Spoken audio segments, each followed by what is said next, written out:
Okay, this one is on, it's just a glance at Neo Pagan history. Um, we, the Neo Pagan movement actually started in the late 50s, early 60s, and it's got wonderful roots. It's a very creative, wonderful thing. And a lot of people don't know where they came from, really. And it's since it's so creative, they don't really need to. But I believe I finally realized my ancestors were not going to try to burn me at the stake because I was magical. You can joke witchy if you want, but so I'm very much into wanting to honor those that came before me. I have a little honored and noble dead of the West Shrine up that has pictures of some of these people along with some other pictures. So the basic timeline is, and this is very stripped down, this is just sort of a glance. In the Middle Ages and Renaissance, you had the Jewish Kabbalists, the Catholic magicians, you had, quote, witches. Whether they were real, we don't know. You had alchemists, you had Hermeticism, the Tarot showed up in the mid 1500s. You had the Dr. John Lee and Edward Kelly, founder, creators of Enochian magic. You had Agrippa and Paracelsus, a couple of competitors in the magical world, and I think it was 1500s. 1700s, you get Freemasonry and Rosicrucianism. 18 to 1940s, spiritualism. The Fox Sisters and Lilydale, yoga, theosophy, the Golden Dawn and its splinter groups, Aleister Crowley and Dion Fortune. 1950s onward, this is when it starts. For one thing, I was born at the end of the 50s, so, but this is when things start getting more specialized because you see all this generic background. And in 1950s, first you start getting the Space Brothers.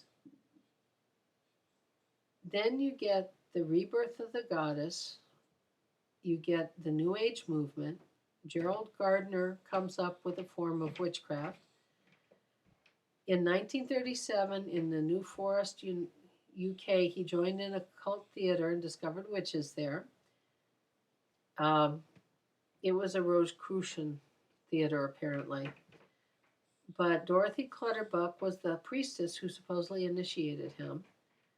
He sought then to help repeal the anti witchcraft law of 1736 and was successful in placing an anti charlatan law in its place, so that witchcraft was no longer illegal to be practiced as a religion in the United Kingdom. Then the witches started coming up, and the witches play a big role in this, at least in the histories I've seen.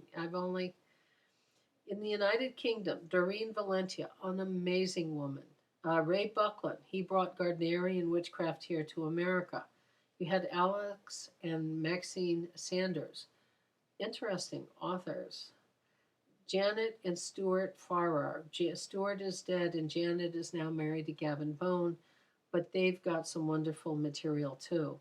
You've got here in America George Baker, founder of the Georgian, I think, witchcraft movement that I tried to get involved with and decided against. You didn't have the internet when I was looking at this.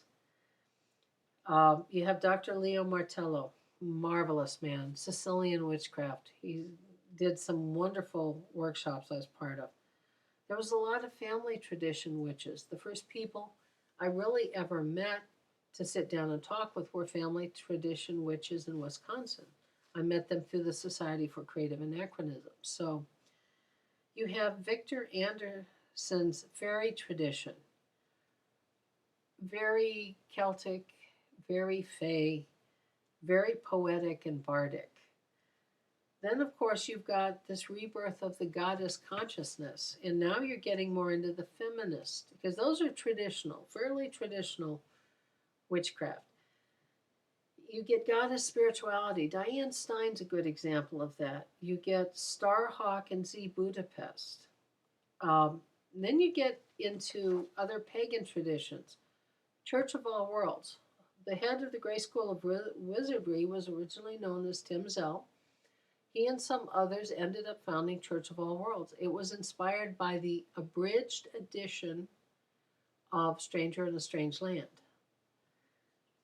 And they created it based on the structures in that with nests and everything. You had Selena Fox and Circle Sanctuary. You had the original Wicker Man movie with Christopher Lee and Edward Woodward. And that was very inspiring, even if we all go, no, we're not going to burn anybody. But it was very inspiring. I remember quoting for months. Oh, I won't get into it. Laurie Cabot. She was the official witch of Salem. I've read a lot of her material. One of her books is still one of my favorites, The Power of the Witch. I still use it. And I was privileged to meet her over Skype at a pagan festival several years ago in Des Moines. They Skyped with her at the same time I met Mr. Cahulan. Mr. Cahulan, well, I'll get to him in a minute. So these are all formative things. And you have to realize back before not the internet, the World Wide Web, but the pre-World Wide Web internet, or even before the 90s when we were starting to access any internet. We basically met at festivals. We used newspapers, we used magazines, we would write letters, we would leave messages in coffee houses and co-ops. We'd try to meet in small groups. We didn't have the connections that are available now. This is one thing, if you haven't thought about how wonderful this internet is, me being able to talk to you, you might be clear over, I'm in the middle of America. You might be anywhere in the world. This is a marvelous thing we've got. But we didn't have it when I was growing up in this, and I started back in the 80s. Before I continue, I do want to say Mr. Cahulan holds a special place in the Neo Pagan movement because he was the first policeman to come out years ago as a witch. He was a detective, I believe. Read the book The Wizard by him. He was a detective I think it was the Vancouver Police Force. And he had been a practicing witch, I can't remember for how long, but he decided he wasn't going to hide it. And for almost a decade, people kept trying to find something wrong with him so they could get him off the police force because they didn't know what to do with him. But Mr. Cahulan is a very respected elder because he's the first policeman, and he's written a lot of material for law enforcement groups around the world about what is paganism, what are the different forms of paganism, what is true occult crime versus there are certain religious groups that are trying to make any form of paganism an occult crime.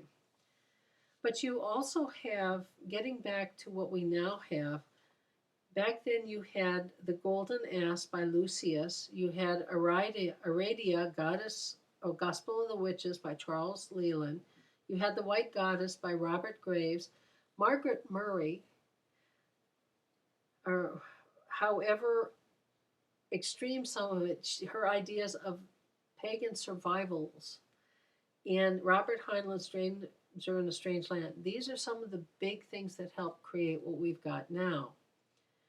Now, when I was learning this, there wasn't a lot out there. I ended up in the early 90s hanging out with Druids. There was a couple witchy groups. But now we've got neo-shamanism. You've got neo-pagan Druidism. I hung out with Andre Akfane. There's chaos magic. There's sea deer or heathens. There's a wide variety of expressions of the pagan movement. And they all are a result of these early people taking these impulses and ideas and creating something with it and passing it on. I think that's something worth being grateful to all those that have helped us get where we are now. Thank you.